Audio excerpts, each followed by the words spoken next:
Okay, good afternoon and welcome to this very important webinar on an extremely relevant and significant topic, Commonwealth media and climate change.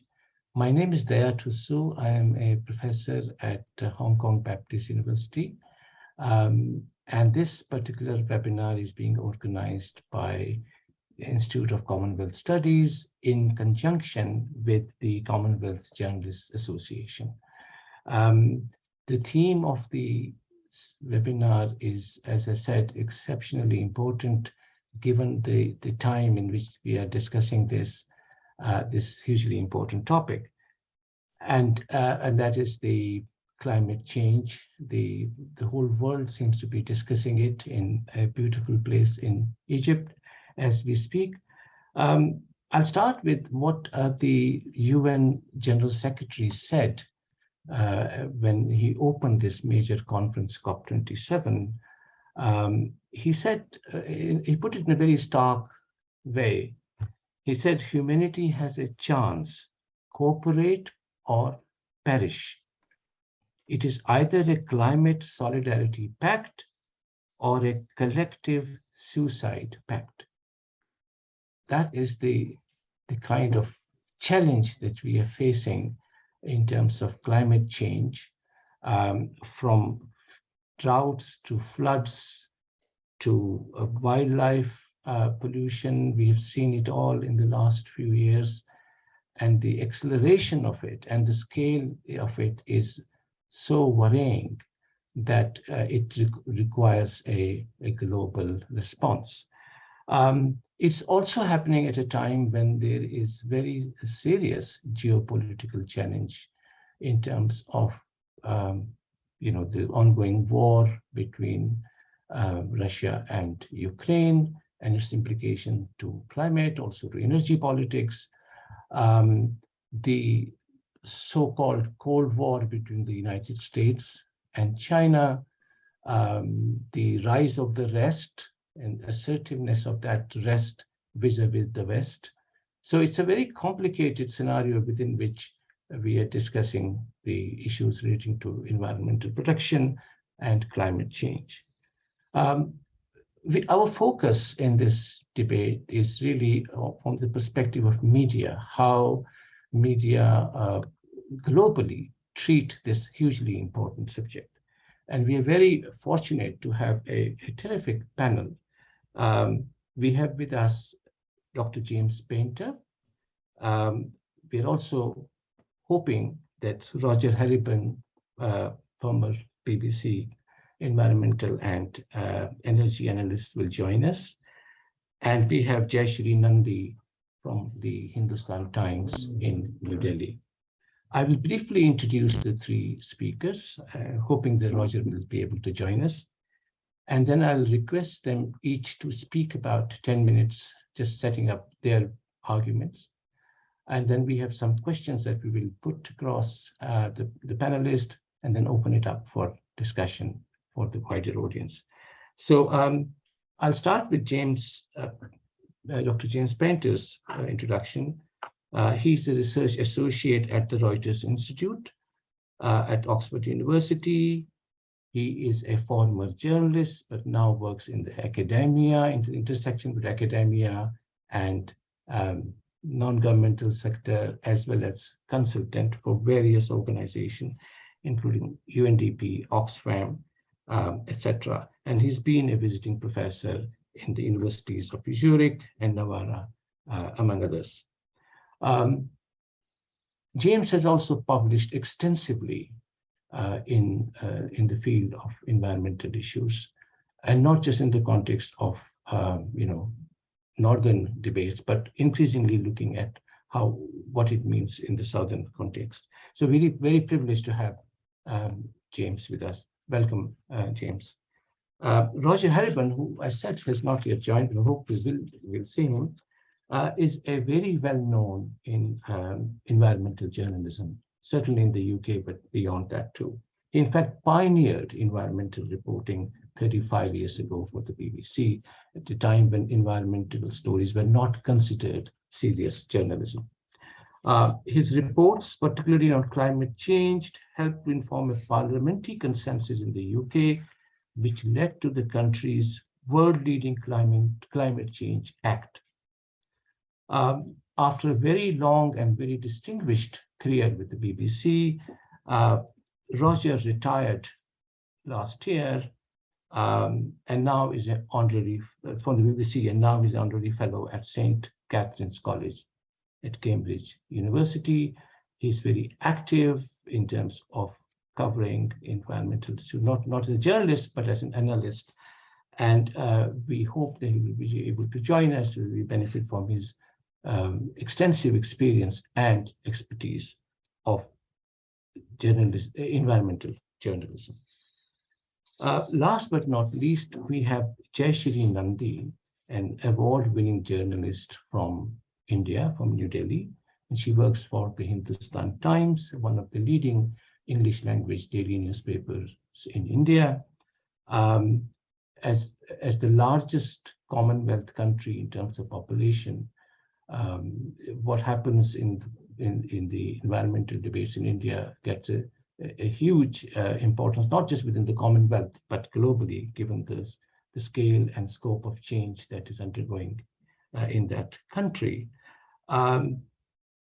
Jayashree has extensive journalism experience, having also worked with the Times of India, another leading newspaper in India.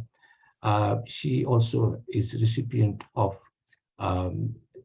fellowship from Biodiversity Media Initiative, which is part of the Earth Journalism Network.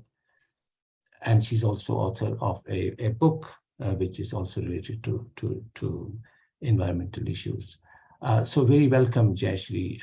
We're very keen to hear the so-called Southern perspective on this very important topic. So I'm very happy to see Roger is joining us. Hello, Roger. Can you hear us? I can hear you. Brilliant, thank you. We're just introducing the guest. I have already introduced you, but we'll have an opportunity to get back to you later. So without further ado, let me ask James Painter to start. I believe, James, you have some slides to share with us. Great, thanks very much, Dad. Okay, so let me, are you allowed to share the screen? Yeah, I will just check that that's okay. working.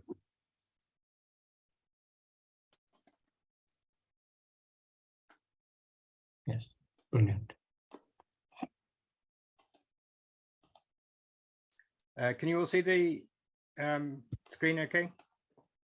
Yes, we can, thank you. Okay, so thank you again, Daya. What I'm going to do is something very ambitious. Just in the next 10 minutes, I'm just going to try and summarize some of the vast array of academic research that is going on now, both about climate journalism around the world and about climate change in the media. When I say vast array, unfortunately, an awful lot of the academic research concentrates on the USA, Western Europe, and Australia, and there's much less on India, China, Asia, Latin America, and Africa, although I think the situation is changing. This is going to be very eclectic, but at least I think it provides essential context for some of the later discussion. So if I could just start with the question, well, what do we know about where people get their information about climate change from? And if you're interested in this particular question, I strongly recommend that you look at the 2020 and 2022 digital news reports that come out every year from the Reuters Institute. And in those 2 years, they did some extensive survey work in 40 different countries, including India and many other countries from the global south. And despite, as we all know, the very fundamental shift towards social media and other platforms for news in general, it is still the case, as you can see from this chart, that documentaries on TV or film are what the respondents to this survey said that they paid most attention to for information about climate change. So the orange bar is the figure for those over 35 and the blue bar is for under 35, but you can see from the circle that 42% of those who were surveyed said that documentaries were they paid most attention to. So that obviously includes documentaries like those presented by David Attenborough, of which there is a lot of research suggesting that they are hugely influential in forming attitudes, not just in the UK, but around the world. Then, as you might expect, comes major news organizations. That's mainstream media, mostly like the BBC or the Hindustan Times in India. Then, interestingly, comes alternative news sources, and that's like very often they mean climate niche sites like Carbon Brief. And then fourthly, which I think is really quite surprising, is that social media, and particularly celebrities, personalities, and activists, were actually cited, at least in this survey, as only 11%, obviously higher for under 35s. Now, I should stress that this is aggregate survey results from the 40 countries, but there is more recent research being carried out by my colleagues at the Reuters Institute, led by Waqas Ejaz from Pakistan, which I think I'm right in saying that actually for India and Pakistan, social media are increasingly very important source of information about climate change. So point number one, we actually know quite a lot about where people get their information about climate change from and what do they trust. Moving on, you could argue that it's a very positive development that in most parts of the world, there is more coverage of climate change, particularly as this chart shows, from around 2020. This is the figure for all the regions of the world, and it is, I should stress, newspaper coverage. It's put out by the University of Colorado in Boulder. And there are many interesting factors which are driving that increase in volume of coverage. At the risk of oversimplifying, I think it's probably the increase in extreme weather events, the increase in mobilization by youth activists and other activists, which the media tend to cover.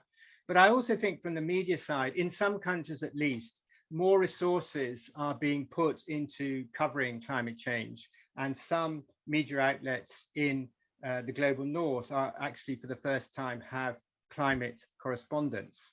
So it's probably a good thing that there's more coverage.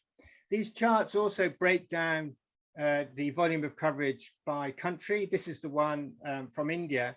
And I should stress it's just 4 newspapers, the Indian Express, the Hindu, Hindustan Times, and Times of India. But again, there is a general trend towards more coverage, but you could argue it's not particularly helpful in this case because we know that in India, television, social media, and indeed Hindu language media are very important. What drives this coverage tends to be very often coverage of the COPs, like the one in Egypt right now, which if you've ever been to a COP is very much a sort of circus event with many, many, many journalists covering it. But you could argue that, and many people do, that what we actually need is just not more coverage, but better coverage.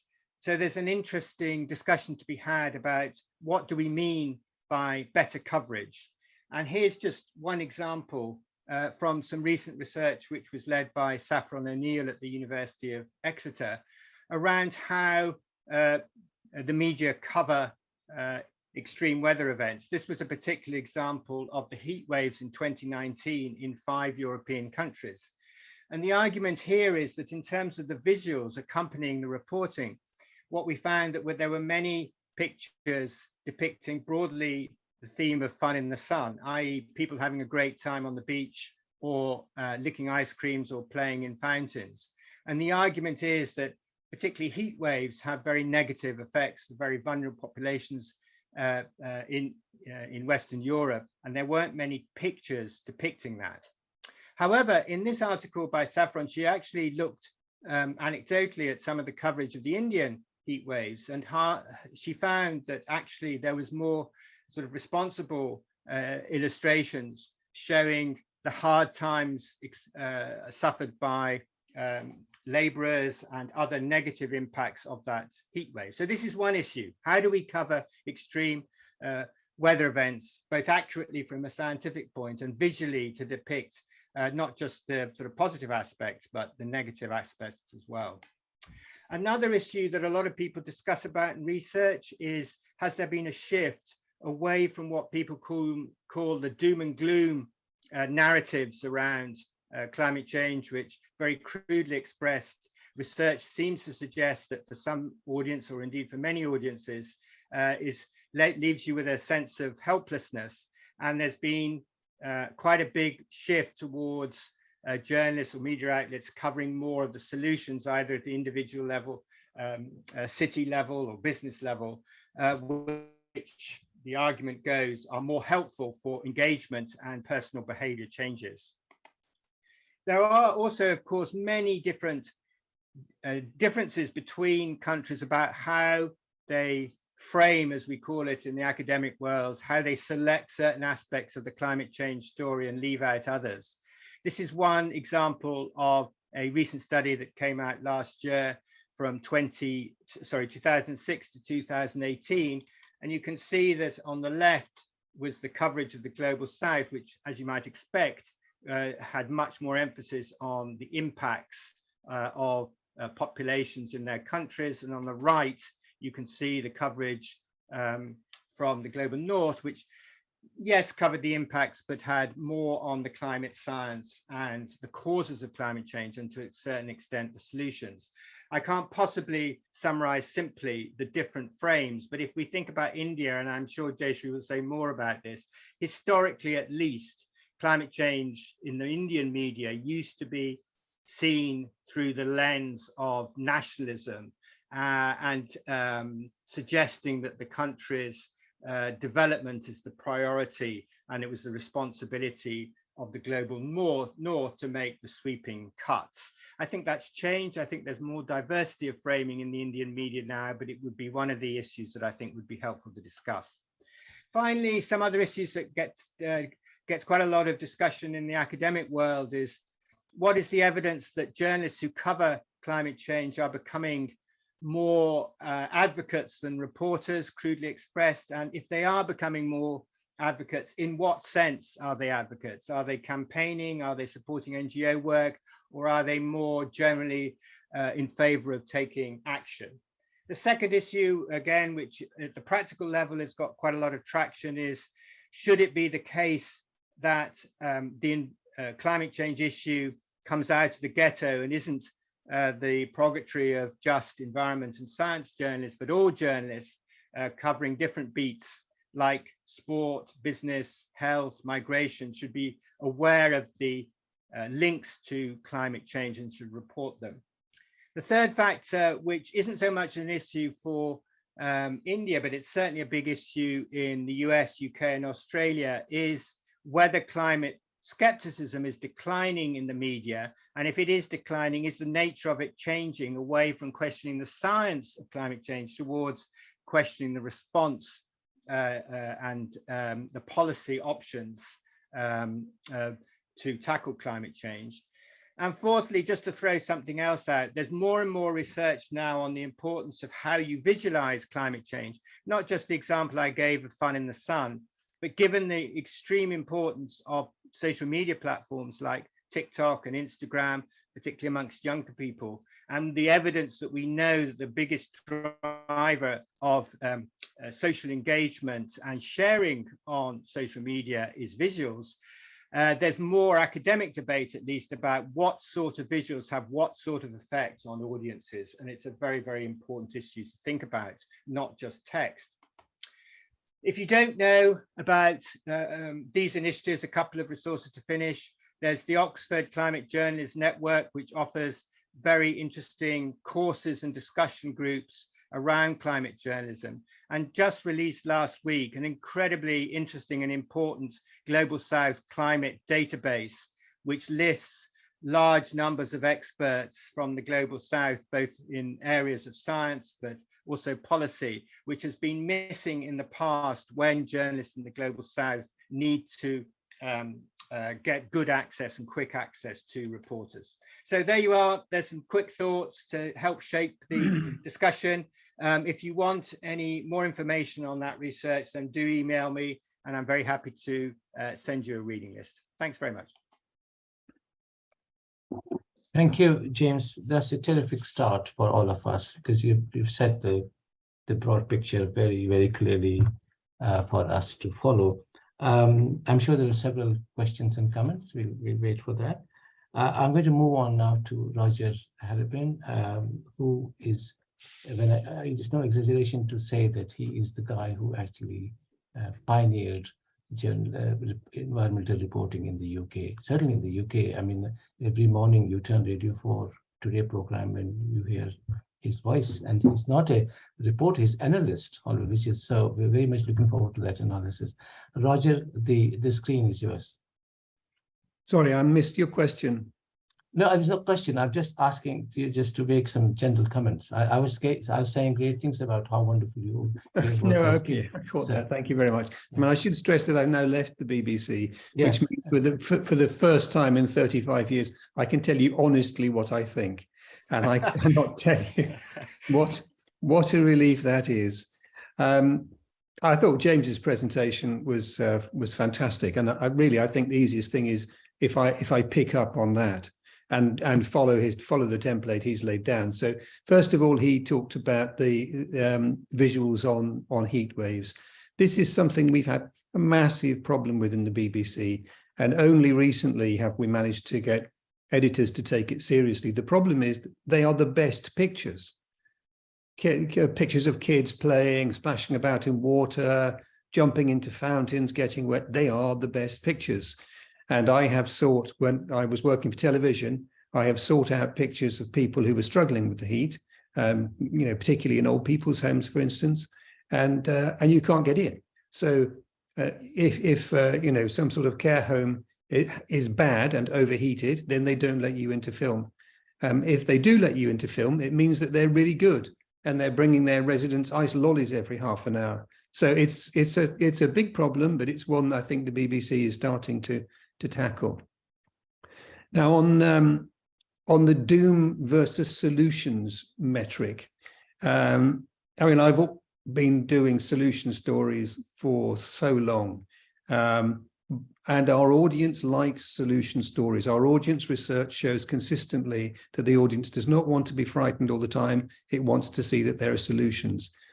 The problem is that, we are in the most appalling state with 1.1 degrees temperature rise. We have seen these crazy extremes around the world, which have exceeded the expectations of scientists, because the computer models looked as though it was going to be a smooth curve, and there isn't a smooth curve at all. I could talk more about this if you want. So we are in a really bad way, heading for 2 point something or other, when we can see the mess we're in with 1.1. And personally, I don't want to go to see what 2 is going to look like, or 2.5 or 3 or whatever, even 1.5. I don't want to experience 1.5. I mean, scientists say it's much, much worse, going to be much worse at 1.5 than it is now. So, the underlying narrative is really, really desperate. And we have to be careful that we're not pursuing headlines like one in a newspaper this morning saying 6 reasons to be cheerful about climate change. I mean, really.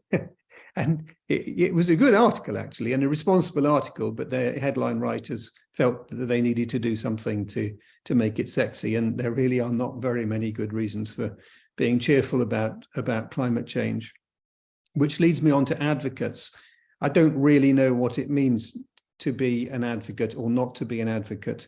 If you are reporting consistently that the Earth is overheating in increasingly dangerous ways and now unpredicted ways as well, does that make you an advocate? Is it a question of tone? I've already counseled against doing too much optimism. So I'm not quite sure what we mean by an advocate. I mean, it's a pejorative term, and I'd like to talk more about that, whether we should be even using that term. I totally agree that it would be really important to get other journalists involved from other sectors. I mean, I've worked on that in the BBC. We now have quite a lot of reporting on climate through the business pages. At least when I was there, and I only left in July, I was reporting regularly for the business pages, as well as the environment and science pages. And I think that's really important. But I saw last night on the 10 o'clock news, the newsreader, the weather woman came up, and she talked about how we were having, or it looked like we were having, a record November in terms of heat. She didn't mention climate change at all. She could easily have said, we're having these records as the world continues to warm, or something like that, a very sort of neutral phrase, but she didn't mention it at all. And I think, personally, I think it's culpable if we're not telling our audiences at every opportunity the state we're in and making connections like that. In terms of skepticism, well, you know, there are people out there who are paid to poke holes into the argument about climate science and climate policy, and they continue apace. And my dear friend and former colleague Richard Black wrote a book a short while ago, good book actually, on the death of climate skepticism. And I offered an alternative view, which was they are absolutely not dead. Their money is propelling them, and idealism as well. A lot of them are free speech advocates who make up an argument because they believe there shouldn't be all the arguments on one side. They think that's totalitarian, and they are alive and well. And as you could see in Liz Truss's brief tenure, they are still influencing the Conservative Party from their headquarters. So, you know, I think still negative. And in the States, goodness me, you know, if we do get a Trump victory or a DeSantis victory in the next presidential election, then the climate skeptic narrative, as funded massively by the Koch brothers, will prevail. And that will leave us in even more of a mess than we're in. So I think I'll stop there. But, you know, this is such a great topic. There's lots to talk about. Thank you. Roger, can I pick on one point? You started with saying that when you were working for the BBC, and you had a very distinguished career there and a very long one, you were constrained by certain institutional structures, editorial limitations, whatever it was. I would have thought the BBC arguably has one of the best coverage of environmental issues, thanks to you, but also there's a whole kind of institutional structure there. So do you still feel that there were constraints that you couldn't say certain things, you couldn't pursue? I don't mean advocacy. I don't mean, you know, denial of climate change. But what were the constraints that you had to work under as a senior BBC analyst? Well, I mean, if I can split that into sort of two time zones.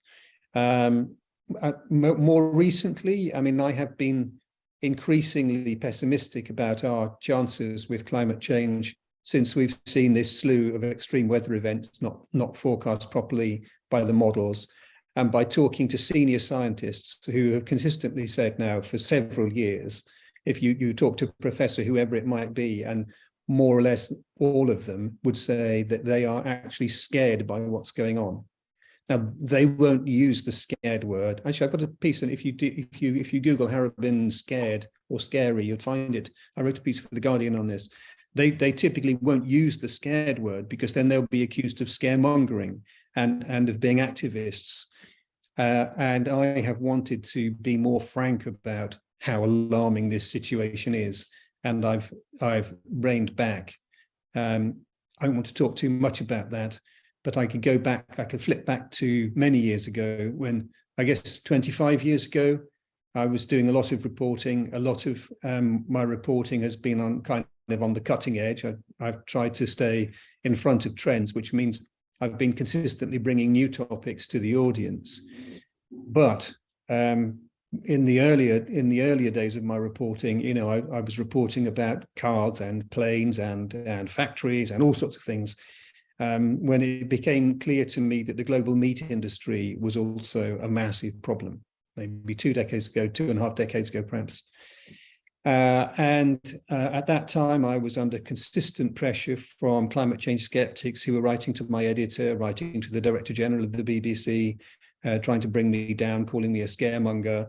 And I made a judgment that if I started to report about the dangers of agriculture and the meat industry in particular, that it would possibly be a step too far for my editors and they might find some way of sidelining me. So I made a kind of deal with myself that I'd continue aggressively with the other reporting, and I wouldn't talk about the effect of the meat industry. And I do feel very guilty about that, actually. But when I left the BBC, one of my former producers came up to me and said, Roger, your great talent of 35 years on the BBC has been tiptoeing along the edge of what is acceptable and not falling off. And so that the meat industry thing was part of not falling off. But actually now I actually really regret it, because I wish it had been in the conversation earlier. But you've done so many other stories which have brought issues onto the public domain, which were not there before you got into that. Well, don't worry, I won't. I'm not flagellating myself. It's just no. You're right. Just a bit of intellectual regret. But the problem in much of the rest of the world is that they don't have the institutions like the BBC, unfortunately. And in as we heard in James's presentation, in much of the so-called global South, climate change is an existential issue, And I'm very keen to hear what our third panelist, Jayashree Nandi, has to say. Jayashree works for the Hindustan Times, one of the largest circulated newspaper in India, and she's been covering environmental issues for a very long time. So Jayashree, the screen is yours. Thank you. I'm very honored to be on this panel with Dr. Harrabin and Dr. Painter, Professor Thussu. So thank you so much for inviting me. The problem in India is actually enormous, and I'm going to share some slides just to show you how, as a reporter, I've been covering this issue. Just a second. Are you able to see the presentation? Yeah. Yeah. Okay. So this is a photograph from one of my field stories in Chhattisgarh, which is in central India. This is a rain shadow area where women, as part of a 100-day work scheme in India, they are trying to sort of create their own water bodies, because this is an extremely arid sort of region. It's also a rain shadow area. The reason I chose this picture is to sort of give a sense of who is the worst impacted by the impacts of climate change in India.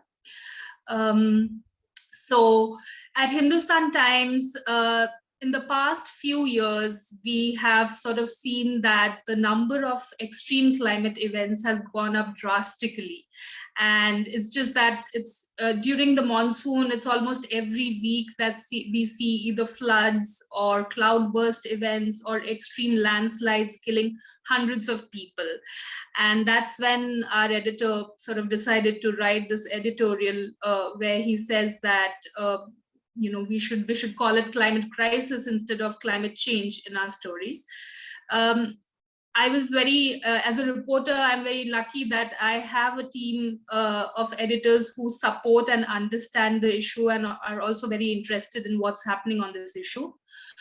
But what has actually led to Hindustan Times sort of picking up this issue and focusing on it has been the perceptible rise in extreme climate events. Like you see in this story, this is the floods in Western Ghats, Kerala in 2019, and Kerala has seen 3 floods in 4 years, extreme floods which has killed hundreds of people, over 600 people. And according to a recent assessment, India has seen nearly 1 localized extreme event nearly every day of the first 9 months of this year. This is by Center for Science and Environment, this analysis. And lightning strikes. So this is a varied kind of, it's not only floods, but very different kinds of extreme events. For example, lightning strikes are now killing over 2,000 people every year. And this has nearly doubled since the 1960s. And every monsoon, of course, there are extreme rainfall events which either destroy the crop, or there is this prolonged dry period when when the farmers are affected by no rainfall at all during the monsoon months. This happened this year as well in the Indo-Gangetic Plains, which is the main paddy growing area, where there was hardly any rainfall in July, August, which are the most important months for rainfall. So naturally, the coverage of natural disasters and climate change has increased. And fortunately, in India, the India Meteorological Department and climate scientists are open about acknowledging the link between climate change and these extreme weather events. It has made my job a little bit easier because we do not see skepticism among these government agencies. And in fact, the Ministry of Earth Sciences actually came out with a report to show how the Himalayas, the Western Ghats, and other parts of the country will be impacted due to climate change.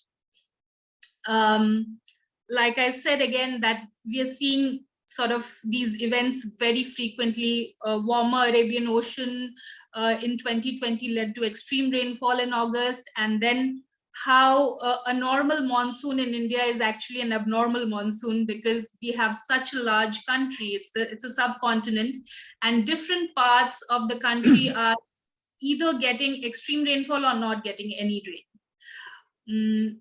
And talking a little bit about the subcontinent, the South Asia experience, I'm sure my colleagues in Pakistan, in Bangladesh, and Sri Lanka will have very similar thoughts on this. Because we share, of course, the Bay of Bengal is there, and then we have the Himalayas and the Hindu Kush Himalayas up there. And the glacial melt is both causing sea level rise as well as glacial lake outburst events. And we've seen this in Pakistan this time, several GLOF events. And because these are shared resources, India is also very vulnerable to this. Even though we have geopolitically, we have a different relationship, and the coverage of strategic issues is very, very different with Pakistan. But from an environmental perspective, I think the challenges are very similar. So we wrote this piece about how glacial melt has put both Pakistan and India at very high risk. And there are new normals now. And the reason why I put this story is 50 degrees in New Delhi, this time during the spring heat wave. And Dr. Thussu may know that most people do not have access to air conditioners. If you look at the majority of the urban poor and the rural population. And in this sort of extreme temperature, fans don't seem to work. So you're actually dealing with, sort of death-like conditions and still continuing to work and carry on with your normal day-to-day activities. So as a reporter, for me, the challenge is I try to put a human face to the crisis, but when I'm also reporting, people do not understand how climate change is affecting their lives. It's jargon. It's too scientific to ask somebody, okay, do you know climate change is causing this to you? All they know is they need to, sort of get on with it, and there are extreme temperatures. So the coverage of climate change in India cannot be, I cannot go and ask a farmer how climate change is impacting his crop cycle, but he will definitely tell me that there are extreme temperatures which are causing different kinds of problems. Okay, and why the climate story is a little bit different for India is, of course, I mean, this data is already out there and has been reported several times, is that even though over 99% of the Indian population has access to electricity, the per capita energy consumption is very, very low, and energy poverty is rampant in India. India is the 4th largest emitter of global carbon emissions, but Indians have per capita emissions that are over 4 times lower than China's and over 8 times lower than that of United States. and 70% of the population is directly or indirectly dependent on agriculture, which probably makes us very, very vulnerable to climate change simply because the crop cycle is so closely impacted. Again, energy use per person, this is just to give the scale of what, how sort of Indians consume energy. And my feelings as a reporter, I mean, of course, there is anxiety, like Dr. Harrabin was saying, that personally, it sort of makes you anxious. There is, you feel like enough is not being done. And in India, the issue is more layered. It's not just climate change, but there are other environmental policies which also make people vulnerable to disasters, right? Infrastructure, environmental regulation, the kind of environmental safeguards we have for, say, hydropower projects, for highways, etc., all of these. So disappointment over diversion of forest land, being realistic and balanced in your reporting, because environmental issues are more nuanced than they appear. They're not black and white. Can we immediately transition to a low carbon economy, because we have very heavy dependence on coal, and a very large number of population in Jharkhand, Odisha, Chhattisgarh, all the central Indian states are dependent on coal for their directly or indirectly. The economy runs on coal. How can we cover climate crisis from the perspective of Global South? That is something that I'm hoping to get your thoughts on how to ensure that the equity story is out there, but at the same time, India is also one of the biggest polluters, and our environmental policies need to be strengthened. A very large number of cities are going through very poor air quality, air pollution disaster. So how can we sort of transition and move over to better environmental regulation? So these are some of my thoughts. This is a story from COP this time. Again, similar stuff. Basically, India has said that India has proposed that the global carbon budget should be, basically it should be equitable, and it should be treated as global commons, because a very small pie of the global carbon budget is left. And like Dr. Painter said earlier, that there are two sides to this story. In India, there was this nationalistic view of covering environmental issues, like we are a developing country, we have the right to develop. But I think that is also changing, and we realize that in many of our stories, I've seen that there's very good response to environmental regulations related stories. And this is, of course, the national perspective, where equity is being placed right there up front. And just ending with this photograph of the women again doing the 100-day work, where they earn based on various little things that they make. And here this is in Rajasthan, where they're developing their own little ponds and water harvesting structure because of aridity and extreme heat. Yeah, that's about it. Thank you. Thank you for that very interesting perspective on climate change and its impact on people on the ground. Before I go on to ask Jayashree a specific question, I have a question for Roger, because this is really relates to what I asked you earlier about the constraints of working within an institution like the BBC. So you mentioned that the curve of climate change is sometimes presented not as bad as it actually is, because they don't want to scare people. Could you elaborate on that point? Yes, I did.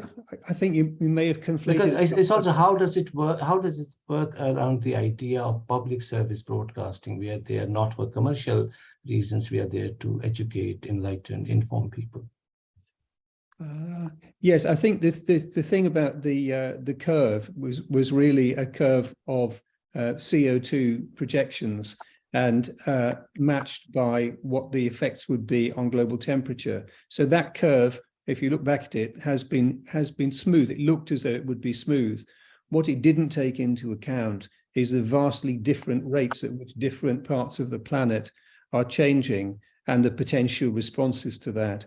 So it was really a scientific question where scientists are looking now and think, well, actually, we didn't predict well the flood in Pakistan or the wildfire in Lytton, which brought temperatures of nearly 50 degrees to Canada. They weren't predicted, and scientists have been a bit baffled by that. But the other point is a tricky one, because we do lots of audience research now because online has become so much more predominant in terms of our output, that we have lots and lots of audience research through online.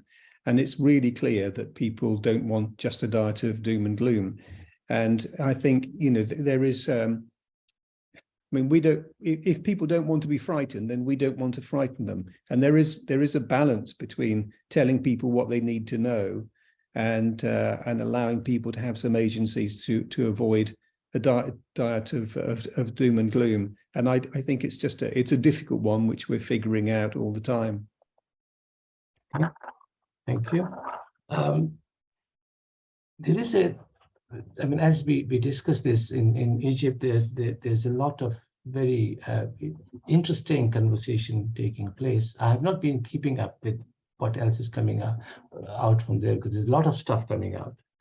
But one thing which is new, I think, is that for the first time, the issue of loss and damage caused by environmental excesses is on the agenda. And it's on the agenda because the host country, Egypt, wanted it there. And also Pakistan, which we all know had a very terrible experience of environmental excess, is leading the group of 77 developing nations. And it has pushed that line. So James, how do you see this issue about, you know, who should pay for the loss and damage?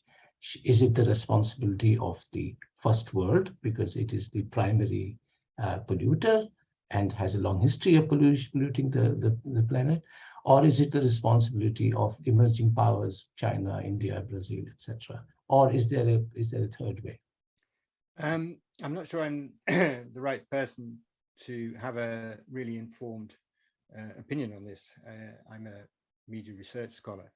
But just to go back to your point about loss and damage, Roger will know this better than I do, and Jayashree as well, that loss and damage has been an issue at many COPs. It was a big issue in Glasgow. What's different this time is it's much higher up the agenda, and there's much more pressure on it, on global North governments to come up with some money, and that's, you know, why the media are reporting it more. But it was an underlying issue at Glasgow and many of the COPs I've been at. It's a hugely important issue, and the reason I think why it's part of the reason why it's becoming more prevalent in the media coverage is because of the increase in extreme weather events and the extraordinary situation that we had in Pakistan, where a third of the country was under flood. I mean, as regards, you know, what should be the exact distribution of, you know, who should pay and who should cut. I mean, I'm just not qualified to have a really, as I said, a really informed opinion, but it's quite clear that for historical responsibility reasons, the global North have got to make the biggest cuts and take the initiative on it. But that doesn't mean to say that China, India, and some of the other big emitters shouldn't make proportionate and equitable cuts themselves. I think that's the, you know, in a very simple way, that's the way I would go. But I think maybe Roger and others would be better equipped to give an informed answer on what should be done about it. Thank you. Roger? Well, funnily enough, I chaired the first meeting in the UN on loss and damage in Kenya so long ago that I can't remember the date. It has been a very slow burn, pushed with remarkable diligence and stamina by Salim ul Haq from Bangladesh, from the International Institute of Environment and Development, And slowly, consistently, he has gathered corralled a consensus at the UN that loss and damage should be considered. What loss and damage really means, it really means reparations. It really means compensation. But those words would never be agreed by the rich nations because they would see them as having some sort of legal function. So loss and damage is a nod towards that. And some developed countries are agreeing now that there should be a loss and damage fund and that they should pay into it. But I have to warn you that I've just been reading up on what's happening in the UK newspapers, and the Daily Mail have reported that when asked whether or not we in the UK should help other countries suffering damages from climate change, 90+%, I think maybe 99% of people said no in a survey. Now, I haven't seen the survey, but you can see that at a time when the UK itself, the government is facing huge cuts with very difficult decisions being made by the Prime Minister and Chancellor, it really is difficult for a government to say, well, actually, we've decided to give this money to these people because we started the Industrial Revolution. Indeed, there's one columnist in one of the papers who's saying, actually, everybody should be grateful to us for starting the Industrial Revolution because it's made people richer and it's pulled people out of starvation. So you can see that, from my personal point of view, which I am now allowed to express, it is outrageous that we would consider that we were not responsible for the damages being caused and that we should pay heavily into a loss and damage fund. But that doesn't translate necessarily into the rest of the populace thinking that way. Thank you.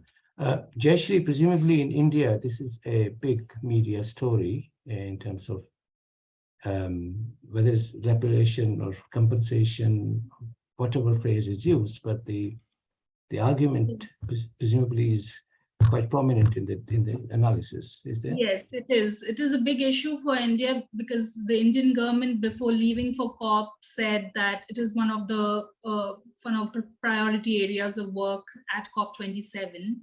And during when the issue was made part of the agenda, the Egypt presidency read out a couple of riders. He said that Mr. Shukri said that this comes with two clarifications. One is that there will be no, this is not linked to compensation or liability in any way.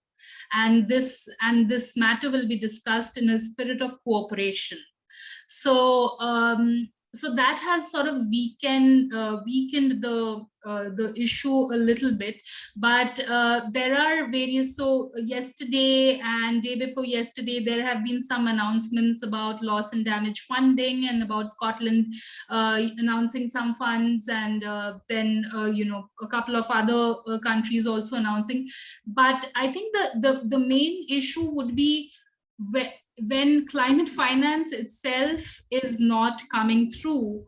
Loss and damage funding is a very, very tall ask, and in fact, even with the $100 billion fund, we know that it is not even inflation, sort of accounted for, and it must have gone up several fold. And developing countries need money in trillions and not in not 100 billion. So that has already been analyzed. So, but according to people who are there and the Indian officials, this is a positive development. At least it gives scope to discuss this further and put a mechanism in place, and then sort of ensuring that some funds come through this mechanism. Okay, thank you. Can I just move the discussion slightly towards media more specifically? What responsibility do you think? I mean, I know James was a former BBC chap, but he's now an academic, but he also has sort of advocacy role and consultancy role, so he's probably best informed to think about it. What role do you see media play in this, in creating awareness, affecting policy, providing accurate scientific information to people? Because for average viewer or reader, these are quite complex ideas. Right? Even for educated people, they don't understand 1% rise in temperature, what that means. So given that media in most countries, I would say, is driven by market forces, environment is not a sexy story in the way celebrity, lifestyle is. So what role, I mean, this is for all three of you, starting with James, what role do you see for mass media in terms of providing a kind of contextual background, a kind of, Gosh, how long have we got? I think. No, I mean, I know it's a complicated. It's a big question. I think yes. just to go back to what Roger was saying, and this really important issue of should journalists be advocates, and as Roger pointed out, what do we mean by journalists as advocates anyway? And maybe I'm too much of a BBC patriot, and it goes through my veins too much that I don't think it is on the whole helpful for journalists to go down too much the path of advocacy in the sense of supporting NGO campaigns, supporting specific policy options over others in their reporting. I don't think on the whole that, I think the dangers of that are that there's quite a lot of academic research suggesting that if you go down that path, then people don't, particularly people who are perhaps right-wing, will not trust your reporting if they see you as some sort of advocate. However, I do think advocacy in a soft sense of raising the issue, as Roger said, and I don't think you should soft pedal exactly what he was talking about, what we now know about the models not predicting accurately enough the very negative impacts. I think it is the role of journalists to report those in an engaging way as far as possible. But I don't think, just to clarify, it should be either doom and gloom, disaster, negative impact reporting or solution reporting. I think what you have to do, and just to reiterate what Roger said about the audience survey work, it's not just the BBC, but from the US, from Australia, I don't know about India, but people really, really do want a sort of sense of agency and a sense that something can be done about it. So I think as far as possible, if you can you don't soft pedal the enormity of the challenge and the enormity of the impacts, but at the same time, as far as possible, you show, as the IPCC very successfully did, in my view, of their latest report, Working Group 3, that came out in April, that there are a whole array of solutions already out there, which research has shown that do work in certain situations.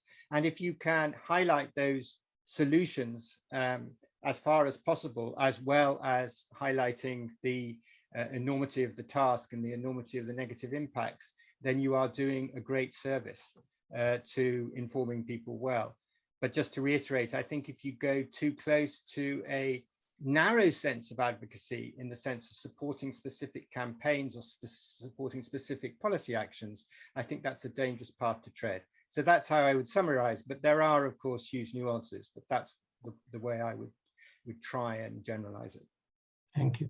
Jayashree, let me go to Jayashree next. What do you feel about this? What is the situation in India, given that the Indian media seems to be much more hostage to infotainment and shouting matches every night in the television studios? Yeah, actually, the story is very different for broadcast media, and I mean, I don't think it is a very sexy topic to cover in terms of TV news or TV debate, because often what would you fight over? I mean, most people would say that this is a crisis. I think hardly we do not have climate deniers in India. But how I see this, how I cover it, and how I think many of us environmental journalists in India, sort of aspire to cover it is to be consistent, is to be as consistent as possible in covering the developments that are happening on this issue. And of course, like Dr. Painter said, that taking an advocacy position can sort of risk the amount of information that you may be able to gather from different sources. And so the best way to probably do it is to of course highlight the enormity of the challenge, but also to be fair and sort of represent how various sectors are getting impacted by this crisis. For example, in India, if I take a very hard anti-coal position in my reportage, I have to also understand the social and economic dynamics of how coal is related to people's livelihoods. And if I do not do that, I don't think my reportage would be fair. So this is a complex issue.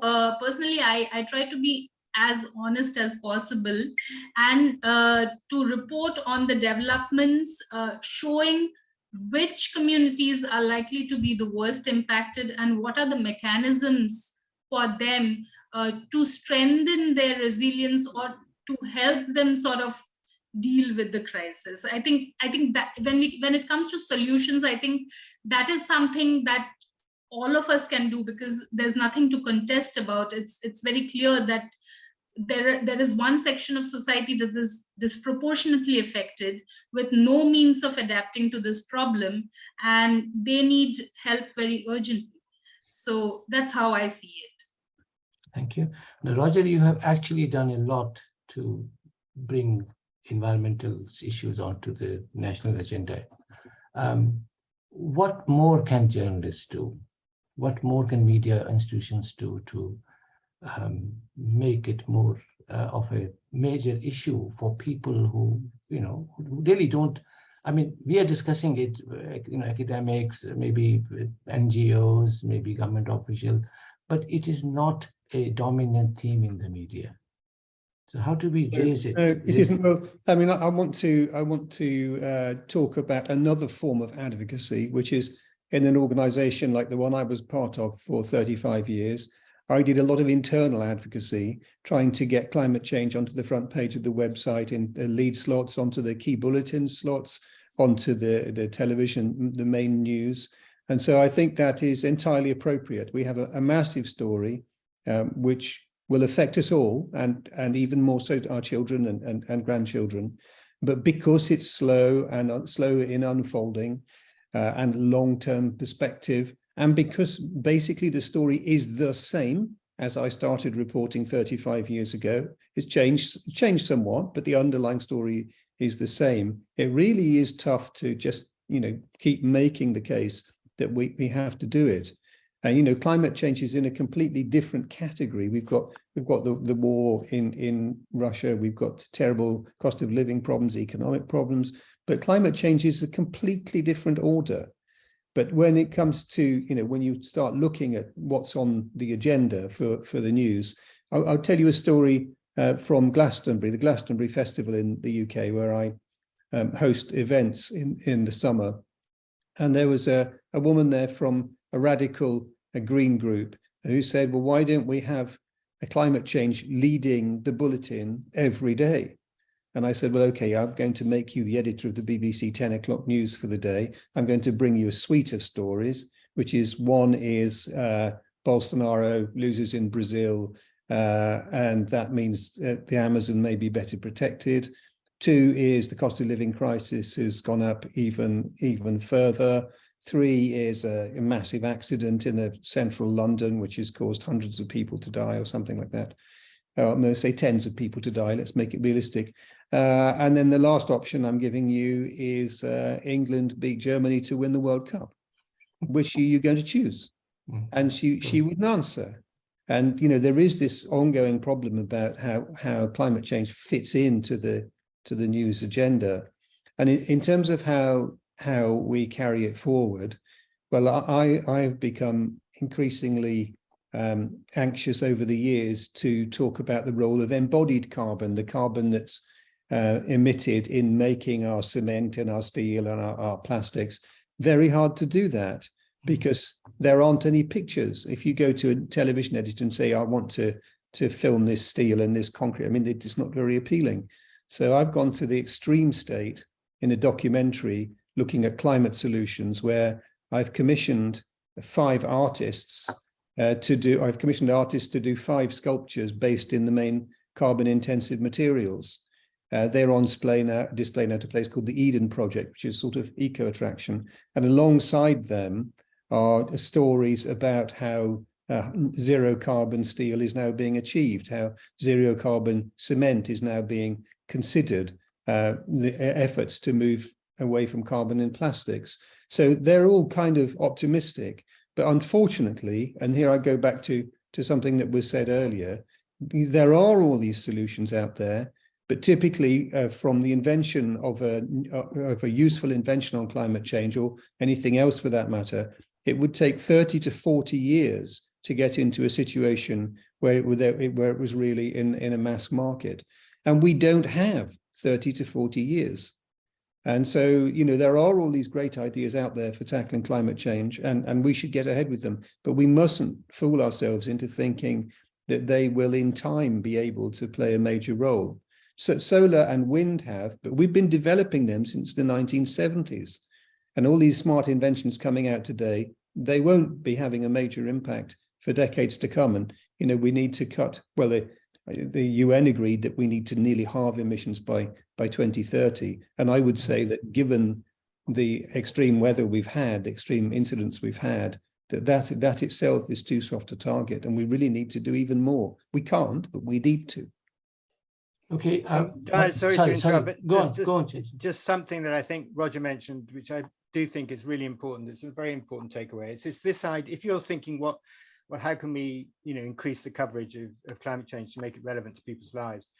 I think the examples that people have done about reporting the links about how popular sporting events and popular sports are being affected and will be affected by extreme weather events is a really, really fruitful way to go. I mean, if we talk about India and the impact of flooding and extreme heat on the conditions under which cricket is being played, or if you look at tennis in the Australia Open, if you look at flooding of cricket grounds in the UK becoming more intense, that is a way of really making it much more relevant. People love, passionate about sport, of course they are, and if you can bring that out, and there are good examples from the BBC and all around the world of making that link of extreme weather events affecting major sporting events, do it. You know, journalists are doing some great work, and it's taking it out of the ghetto of the environment correspondent. I mean, obviously Roger and Jayashree and others are doing a fantastic job, but how do we get those general reporters or sports reporters or health reporters making it relevant to people's lives in their beats? I think is one of the best ways of going. So it's very problematic, James, because, you know, sports reporters do not generally feel comfortable talking about climate change. You know, they know there are other views out there. There are some people who say it's not important, and you know, they don't want to venture into it. Sure. But my understanding is the BBC and other organizations, there's a great initiative through the Reuters Institute, now I'm not part of, so I can sing its praises, are really trying to give sports journalists and other journalists the confidence to be able to report accurately, say the links between climate change and extreme weather events in a way that they weren't able to do for the reasons that you gave lack of confidence 10 years ago. So that's the way to go. You need internal training. Sorry, I'm conscious of the time. We have got a few questions in Q&A. I want to address those. But final question that is from my side is about the Commonwealth, because this is the Institute of Commonwealth Studies session. The Commonwealth Journalists Association is also involved in it. And Commonwealth has, you know, a good record of talking about environmental justice, for instance. Can you think of some kind of concerted effort, a joint effort by media organizations to highlight the issues, you know, about climate change, for example? I know there are NGOs kind of networks which exist on a global level, but mainstream media organizations creating a kind of platform these days, with digital connectivity, is so much easier to do that. Any reflections on that kind of, a global platform for a global problem with Commonwealth at its heart? Yeah, I mean, I don't know enough about Commonwealth-based initiatives. Jayashree may be better equipped to, but I think it's really important to know that there's a lot of, you want to reinvent the wheel. There's a lot of very good initiatives out there. I mentioned Covering Climate Now, which is got some Indian representation, I think, and some Commonwealth representation. There's the EJN, which I think, Jayashree, you said you were a member of. There's the Oxford Climate Journalism Network. Again, I'm not involved, so I can promote it through the Reuters Institute, which is doing fantastic work, bringing in journalists from the global south, and not journalists just who are on the environment beat, but a wide range of journalists. So I think you want to, not try and invent the wheel, but build on some of these other initiatives with maybe a Commonwealth perspective. But there are already many existing. Okay, thank you, Roger. Do you have to? I don't have anything to add to that. I think I think it's underway. It's slow, but it'll be good. And the more people can share resources, the better. So, for instance, one argument or one element that's consistently acted against climate change is a lot of the effects are happening in parts of the world that are extremely expensive and difficult to get to.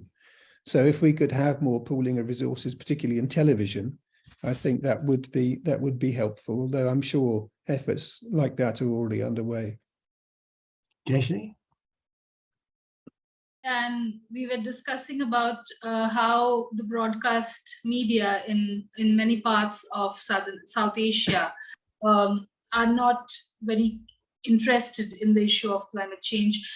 I think it would be a good idea to have, because the print journalists, of course, we have climate correspondents in most of the main lines, and it would be a good idea to have people who are interested from the broadcast space and from digital media to at least have like a platform where we can share each other's work, and also resources, for example, reports that are pertaining to a certain region. And it could be as basic as just having a mailing list. For example, India, we have an environment journalists list, and we find a lot of resources on that. Or even having like a basic group on Twitter would help. So that's what I think. Thank you. Let me now move to the questions. I'm going to read them here. First is from Emma Wetworth. We have seen through COVID how the voice of the media can drive societal reorganization to respond to a crisis. The media was not shy to instill fear and concern around the pandemic. The reasons for this may be varied. However, why aren't we seeing the same approach with climate change? Why is there so much hesitation to cover climate change truthfully and with an element of severity?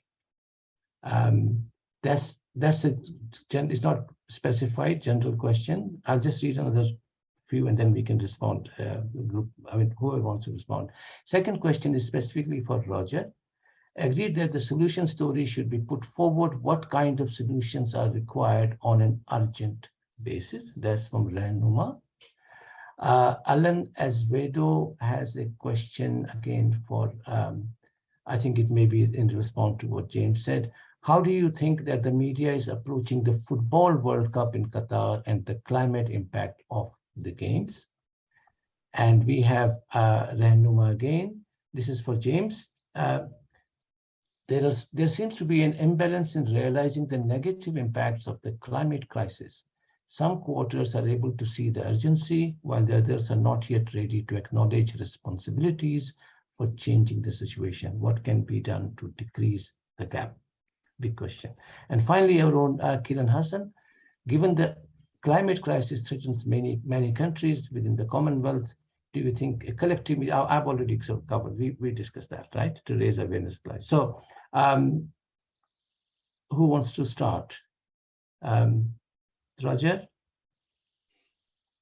Crikey. COVID, you're all together. Okay, look, COVID COVID is really frustrating. Journalistically, we threw everything at COVID. And financially, we threw everything at COVID. And if we'd diverted those funds towards tackling climate change, we would be much better off than we are now. However, again, putting yourself in the chair of the 10 o'clock news editor, you can see a pandemic sweeping through the country. You can see governments imposing all sorts of strictures on people's liberties. And this is going to be a story that will dominate and will knock climate change either back on the agenda or off the agenda completely. And we just have to be realistic in this. I mean, it's really unfortunate, but that's just the way it is. You know, a long while ago, I did a sabbatical, goodness me, 20 years ago, 25 years ago, looking at if we were 100 years into the future, if we were historians 100 years from now, we would look back and we would say, well, what were they doing about climate change? Well, why wasn't there more about climate change? It was really obvious at the time. But, you know, it isn't that obvious at the time when you've got another agenda with people jostling for your front page or jostling for your main bulletin slot. Unfortunately, that is just the nature of news. It either has to be new or it has to appear to be new. And climate change is not new, and it doesn't appear to be new. Yeah, it's a process rather than an event. So, exactly. Yeah, and we had in news journalism, we find that really, really difficult. Yes. What about Renuma's question for you again, Roger, about solutions? What kind of solutions are required on an urgent basis? Well, crikey, I mean, the problem is we know what solutions are required. It's just that we are not willing to put into place the policies to make them happen. So in the UK, we have a world-leading policy on demanding that electric cars are on the roads, but there's nowhere to charge them. So people have stopped buying them. You know we need to transform industry into using lower carbon or zero carbon fuels, but that's extremely expensive. It is now technically possible, but it's extremely expensive and it needs policies to drive it.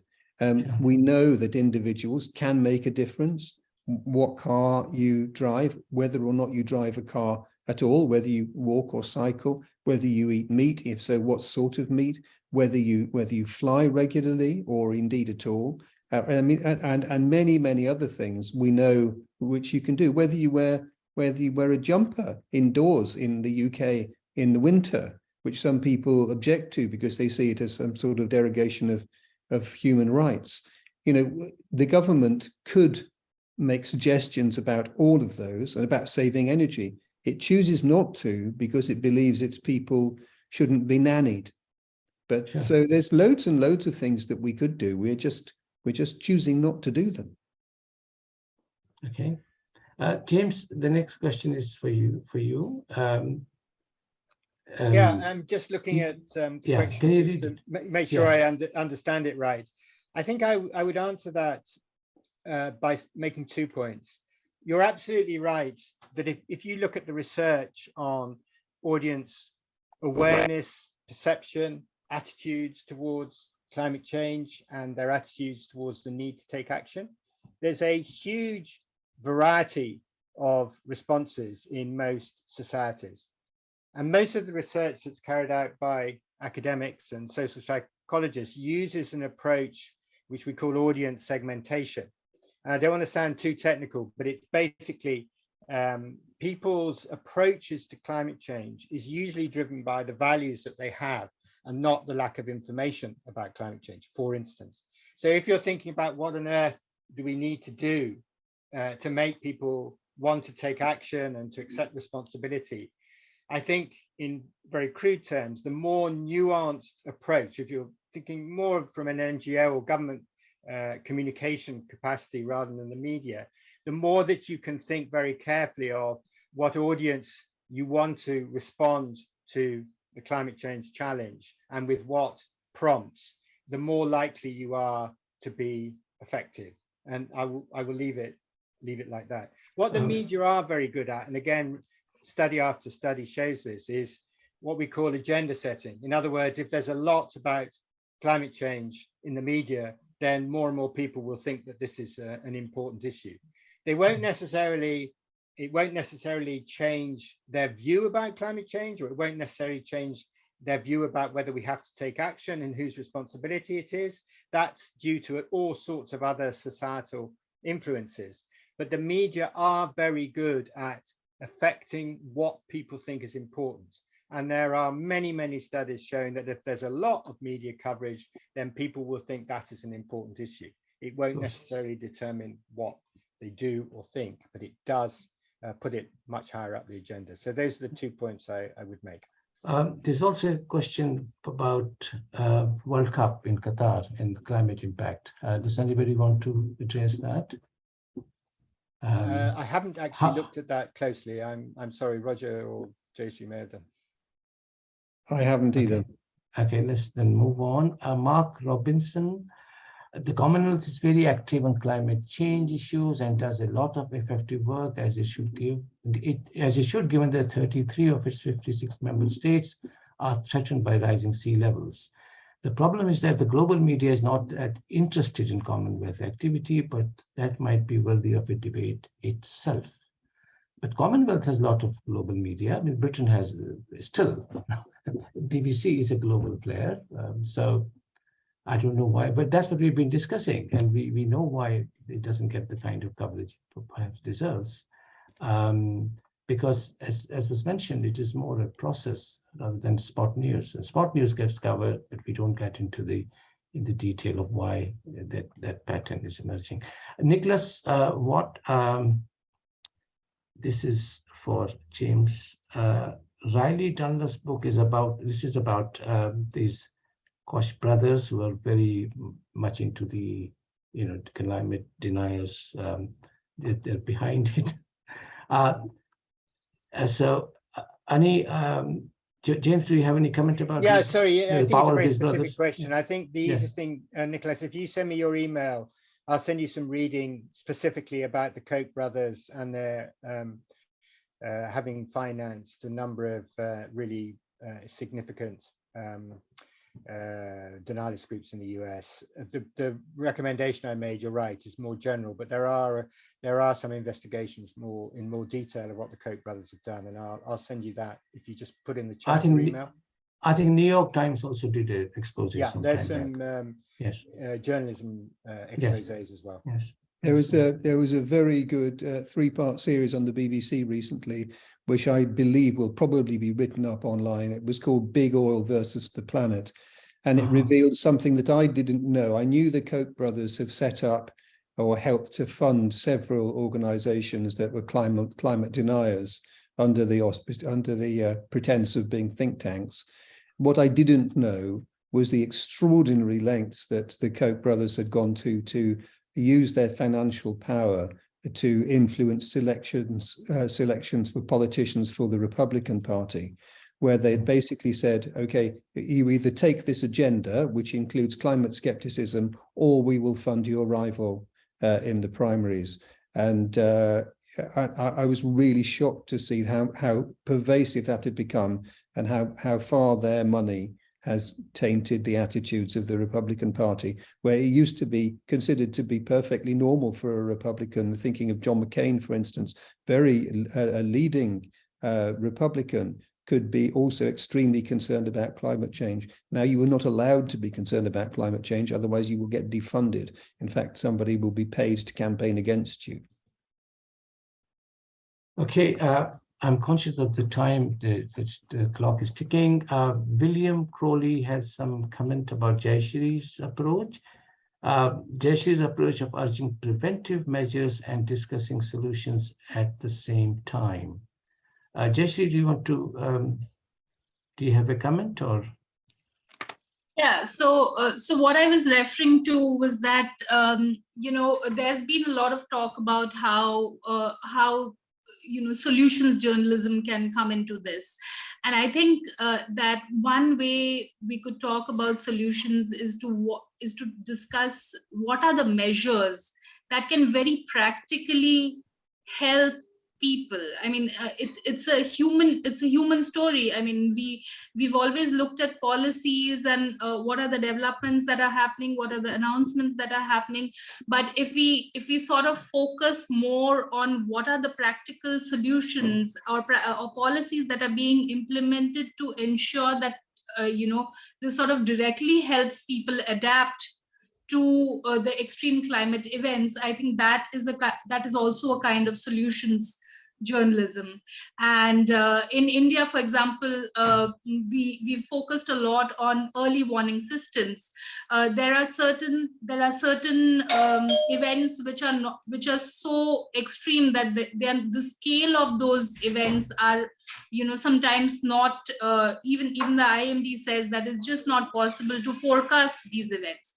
So maybe work a little bit on how early warning can be more precise, can reach a large number of people. And also for example, heat action plans. Ahmedabad is one city in India which has a heat action plan, which has work hours as to when people can go out and work. And we need similar plans for cities in India which are heat impacted, for example, Delhi and other northern cities in Punjab, Haryana, Rajasthan. Right now, the situation is such that there's a bit of it's not a very comprehensive plan. When we have an extreme event, we sort of come up with emergency measures, but to have a system in place as to what happens next summer, or when we have an El Nino summer, for example, either next year or next to next year, what are people going to do? Are they expected to go out and work in the peak afternoon sun?